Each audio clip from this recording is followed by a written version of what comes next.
Okay, so here's a confirmation of the action on all of the gauges.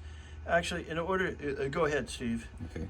We see here the water temperature does go through a resistive range here.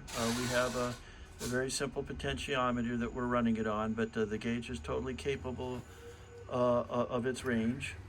An amp meter is pretty simple. I mean, it's just registering flow on either side. Because the needle is zeroed now, we're likely okay. But oh, you got into the fuel gauge now? Yeah. Okay.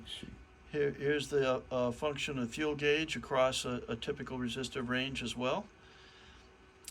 Again, without the water temperature sending unit and without the fuel tank sending unit, I can't verify that it is absolutely accurate. But if you wanted to send us those two sending units, we can check them against these gauges, and happy to do so. Now we're going to do variable on the... Okay. Well, we can't do variable. It just barely moves it, but it shows it moves. And it should for a very small amperage. Oh yeah, of course. We've got it going through a small amperage light bulb there, and it's showing you. Of course, you've got the polarity reverse there because it's got to run discharge. Well, we can run discharge as well. Just Yeah. go run discharge.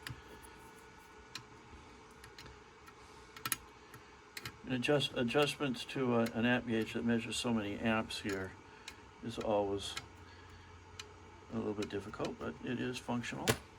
And then, yeah, we'd have to run a larger resistance on that, Steve, in order to give a real indication of the Well, we can hook up amperage. the big bulb. Yeah, why don't we put it through something that draws 9 amps there, that we know draws 9 amps real quick, and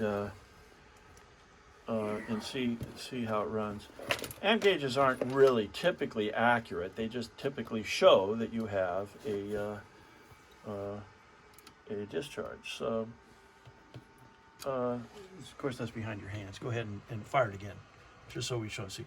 So these are a couple of 55-watt bulbs in there, and I mean 0 to 40, where you're going to get a specific increment down there. The amp meter works. Okay, and we have a previous video on the clock. So that shows that basically all the gauges work. Again, for accuracy, you'd have to send us your sending unit for the fuel tank and your sending unit for the water temperature. Get back to you on this clock, and thank you very much for your attention.